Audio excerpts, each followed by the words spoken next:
नमस्कार। कहानियों के इस सफ़र में आप सबका बहुत स्वागत है। आज हम सुनेंगे कमलेश्वर जी द्वारा लिखित कहानी आत्मा की आवाज़। कहानी शुरू करने से पहले मेरा आप सबसे विनम्र निवेदन है, यदि मेरे द्वारा सुनाई गई कहानियाँ आप सबको पसंद आती हों तो कृपया मेरे चैनल को ज़रूर सब्सक्राइब करें और अपने मित्रों में भी शेयर करें। तो चलिए शुरू करते हैं। मैं अपना काम समाप्त करके वापस घर आ गया था। घर में कोई पर्दा करने वाला तो नहीं था, पर बड़ी झिझक लग रही थी। गोपाल दूर के रिश्ते से बड़ा भाई होता है, पर मेरे लिए वह मित्र के रूप में अधिक निकट था। आंगन में चारपाई पड़ी थी, उसी पर बैठ गया। भाभी खामोश सी चौके में बैठी थी। चूल्हे की आग मंझा गई थी। उन्होंने सुलगते कोयले पर घी की कटोरी गर्म होने के लिए रखी थी। मैं पहली बार इस घर में आया था। संकुचित सा बैठ गया। भाभी के पास इस तरह अकेले में बैठना भी अजीब लग रहा था, और जाकर बैठक में चुपचाप बैठने पर संकोच लगता था, क्योंकि पराया घर और भाभी से पहली मुलाकात। कदम एकदम नहीं उठ पा रहे थे। शाम काफ़ी झुकाई थी। लालटेन जलाकर भाभी फिर वहीं चूल्हे के पास आकर बैठ गई। उस उमस और खामोशी के वातावरण में जी घबराने लगा। आंगन में बंधे तार पर पड़े कपड़ों की सिलवटों में अंधेरा भरता जा रहा था, और जलती लालटेन का पीला पीला बीमार सा थकन भरा प्रकाश, और उसके सामने पड़ने वाली वस्तुओं की फैली हुई लंबी लंबी काली छायाएं। घुटन सी महसूस करते हुए, बहुत झिझकते झिझकते कई बार कोशिश करने के बाद एक बार आवाज़ फूट ही पड़ी। क्या गोपाल भैया बहुत देर से आते हैं? अक्सर देर हो जाती है, वैसे ही बैठे भाभी ने निर्लिप्त भाव से कह दिया। मैं खामोश हो गया। अब और कोई प्रश्न भी नहीं था। निदान चौके की तरफ ताकता रहा। चौके की छत को टिकाए रखने वाले दोनों खंभों की चौड़ी काली काली छायाएं फर्श पर पड़कर फिर भीतरी दीवार की कालिक में गुम हो गई थीं, और उनके बीच में दबी सकुची सी भाभी बैठी थी। मैं उकताकर उठना ही चाहता था कि भाभी बोली, आप खा लीजिए, भूख लग रही होगी। नहीं, ऐसी तो कोई बात नहीं, अब शायद आते ही होंगे। हमसे कहा था कि 6 बजे तक ज़रूर आ जाएंगे। बहुत संभलते हुए घरेलू तरीके से मैंने बोला। चौके का धुआं अब तक साफ हो चुका था, पर घर के और हिस्सों से अधिक कालिक उसमें फैल चुकी थी। मैं गौर से भाभी को ताक रहा था, क्योंकि यह तय था कि उनकी नज़रें मेरी ओर नहीं उठेंगी। एक काला काला सा भारीपन वहाँ की वायु में भर रहा था। कोई आवाज़ नहीं, ठहरा ठहरा सा सब कुछ निस्पंद। भाभी जैसे इस ठहराव को जीवन में डालकर अभ्यासी बन चुकी थी।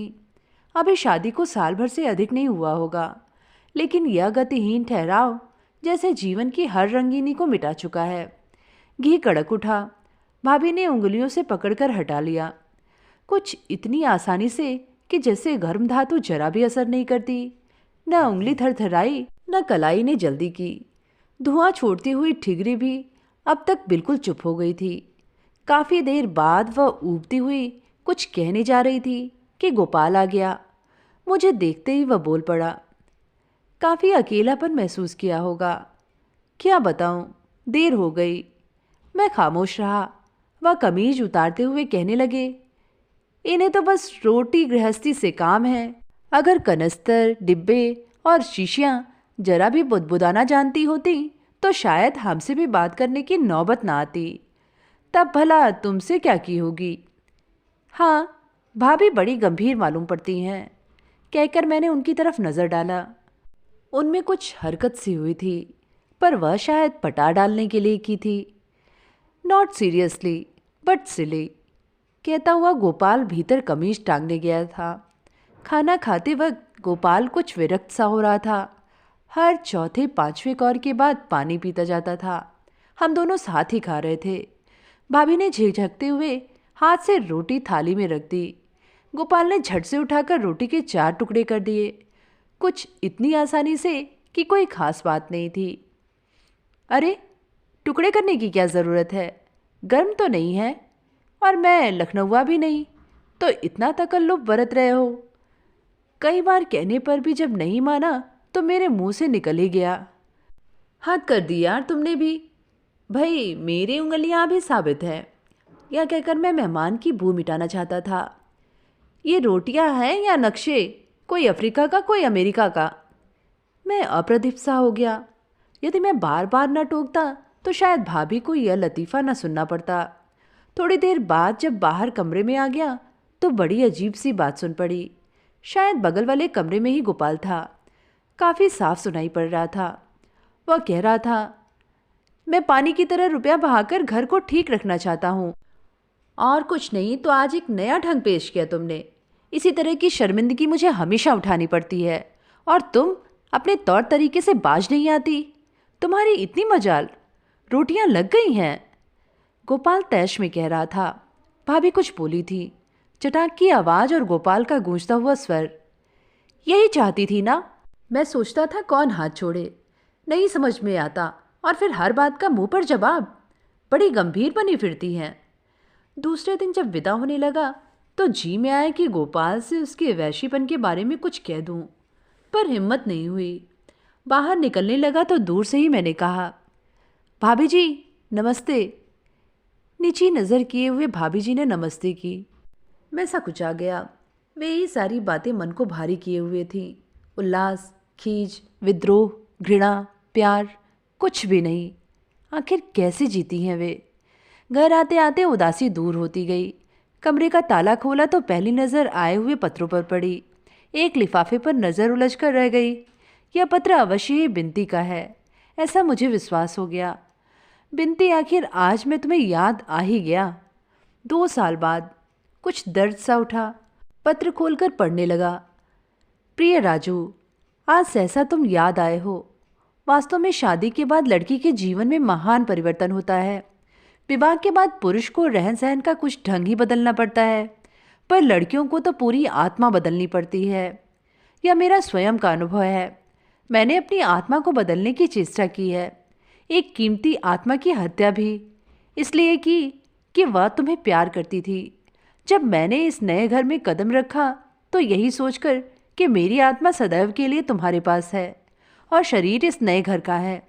लेकिन बहुत ईमानदारी से कहूँ, बुरा मत मानना, कुछ दिनों बाद मेरी पसलियों की काया में कुछ नरम स्पर्श सा महसूस होने लगा। आत्मा का स्पंदन होने लगा और तभी से इस घर के दुख सुख मुझे सताने लगे। मुझे तुम्हारी उदारता पर विश्वास है, इसीलिए लिख रही हूँ। मेरी कही हुई बात की ईमानदारी को यदि तुमने न समझा तो मेरे साथ अन्याय करोगे। सच यह है कि मैं तुम्हें भूलने लगी थी और अब भी बहुत याद नहीं करती। मैं यहाँ बहुत सुखी हूँ, सारे आराम यहाँ पर हैं। मेरी माँ और पापा का अरमान कि उनकी इकलौती बेटी का रिश्ता किसी ऊंचे घर में हो, पूरा हो ही गया। इससे भी मुझे बहुत संतोष मिलता है। शादी होने से पहले मुझे तुम्हारा मोह था। तुमसे दूर होने की सोचकर मैं घबरा जाती थी, पर अब यह सब एक मुलम्मे की तरह उतर चुका है। पर ये जिन्हें तुम अपना खुशनसीब जालिम मित्र कहते हो, बहुत कुछ तुम्हारी तरह ही हैं। तुम्हारी तरह हंसते हैं, वैसे ही बात करते हैं, उसी तरह चलते फिरते हैं। सब अंदाज वे ही है। हाँ, तुम्हारी आंखें जरा अधिक गहरी हैं, जिनकी बरबस मुझे याद आ गई। आज खाना पकाने वाली महाराजन नहीं आई। घर की बहू हूँ मैं। खाना पकाने के लिए रसोई घर में गई, शायद पहली बार।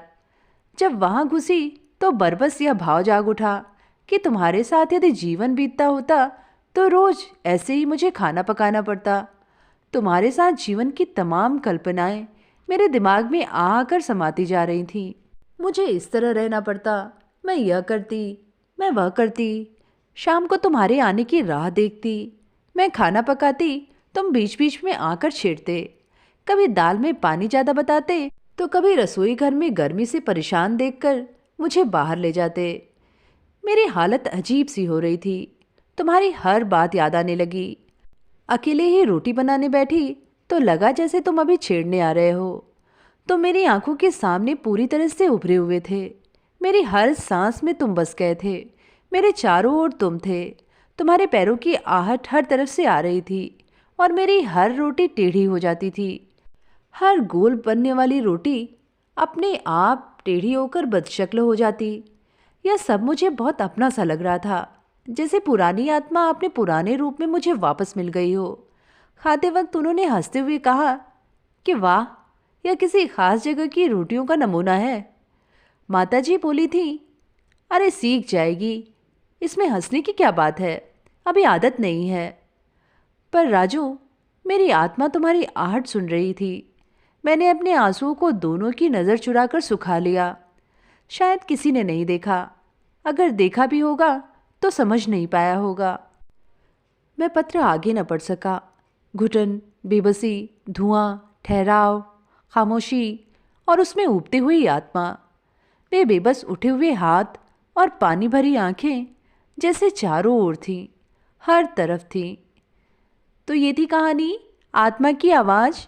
कहानी आप सबको कैसी लगी नीचे कमेंट में लिख के ज़रूर बताइएगा। आगे भी ऐसी कहानियों के लिए चैनल को ज़रूर सब्सक्राइब करें। फिर मिलेंगे एक नई कहानी के साथ। धन्यवाद।